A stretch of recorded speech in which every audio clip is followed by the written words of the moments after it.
അയോധ്യയിലെത്തിയ സദ്ഗുരു ശ്രീമാതാ അമൃതാനന്ദമയി ദേവി ഇന്ന് സരയൂ ആരതിയിൽ പങ്കെടുക്കും. ശ്രീരാമക്ഷേത്രത്തിൽ നാളെ നടക്കുന്ന ശ്രീരാമയന്ത്ര പ്രതിഷ്ഠയ്ക്ക് രാഷ്ട്രപതി ദ്രൗപദി മുർമുവിനൊപ്പം അമ്മയും സാക്ഷിയാകും. ജിഷ്ണു കൃഷ്ണൻ വിശദാംശങ്ങൾ നൽകും.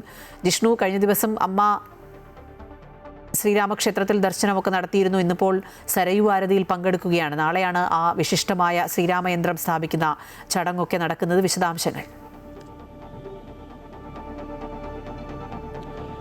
അഖില, നാളെ 10 മണിക്ക് ശേഷമാണ് അയോധ്യയിൽ രാമജന്മഭൂമിയിൽ ഉയർന്ന ശ്രീരാമക്ഷേത്രത്തിന്റെ 2ാം നിലയിൽ ശ്രീരാമയന്ത്ര പ്രതിഷ്ഠാ ചടങ്ങ് നടക്കുന്നത്. ആ ചടങ്ങിൽ സദ്ഗുരു മാതാ അമൃതാനന്ദമയി ദേവി രാഷ്ട്രപതി ദ്രൗപദി മുർമുവിനൊപ്പം പങ്കെടുക്കും. കൂടാതെ ഭാരതത്തിലെ ക്ഷണിക്കപ്പെട്ട സന്യാസി ശ്രേഷ്ഠന്മാർ ആ ചടങ്ങിൽ പങ്കെടുക്കുന്നുണ്ട്. അയോധ്യ നിവാസികൾ പങ്കെടുക്കുന്ന അത്തരത്തിലൊരു ഉത്സവ ആഘോഷമായിരിക്കും നാളെ അയോധ്യയിൽ ഉണ്ടാവുക. 2024 പ്രാണപ്രതിഷ്ഠാ ചടങ്ങ് വലിയ ഉത്സവമായി അയോധ്യ കൊണ്ടാടിയിരുന്നു. അതിനുശേഷം ഈ ക്ഷേത്രത്തിന്റെ 1ാം നിലയിൽ രാം ദർബാറിന്റെ പ്രതിഷ്ഠാ ചടങ്ങ് മുഖ്യമന്ത്രി യോഗി ആദിത്യനാഥാണ് നടത്തിയത്. ഇപ്പോൾ 2ാം നിലയിൽ ശ്രീരാമയന്ത്ര പ്രതിഷ്ഠാ ചടങ്ങ് നടക്കുകയാണ്. അതിൽ പങ്കെടുക്കുന്നതിനാണ് അമ്മ അയോധ്യയിൽ രാമജന്മഭൂമിയിലെത്തിയത്. ഇന്നലെ രാംലല്ലയുടെ ദർശനം നടത്തിയിരുന്നു. ബിർള മന്ദിറിൽ ഭക്തരുടെ ഭജനയ്ക്ക് ശേഷമായിരുന്നു അമ്മ സന്യാസി ശ്രേഷ്ഠന്മാർക്കൊപ്പം ക്ഷേത്രത്തിലെത്തിയത്. അവിടെ ശ്രീരാമ ജന്മഭൂമി തീർത്ഥക്ഷേത്ര ട്രസ്റ്റിന്റെ ജനറൽ സെക്രട്ടറി ചമ്പത് റായ് അമ്മയെ ക്ഷേത്രത്തിലേക്ക് സ്വീകരിച്ചു. അവിടെ രാംലല്ലയുടെ ദർശനം നടന്നു.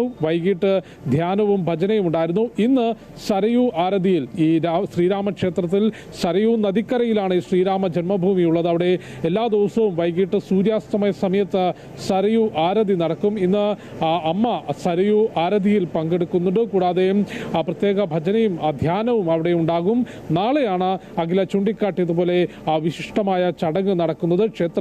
ക്ഷേത്രത്തിന്റെ 2ാം നിലയിൽ ശ്രീരാമയന്ത്രത്തിന്റെ പ്രതിഷ്ഠാ ചടങ്ങ് നടക്കും. അതിൽ അമ്മയും ഒപ്പം രാഷ്ട്രപതി ദ്രൗപദി മുർമുവും രാജ്യത്തെ മറ്റ് സന്യാസി ശ്രേഷ്ഠന്മാരും പങ്കെടുക്കും. അഖില. ശരി, ജിഷ്ണു കൃഷ്ണനാണ് വിശദാംശങ്ങൾ നൽകിയത്. നാളത്തെ ആ ദിവസത്തിനു വേണ്ടി ഭക്തർക്കൊപ്പം എല്ലാവരും കാത്തിരിക്കുകയാണ്.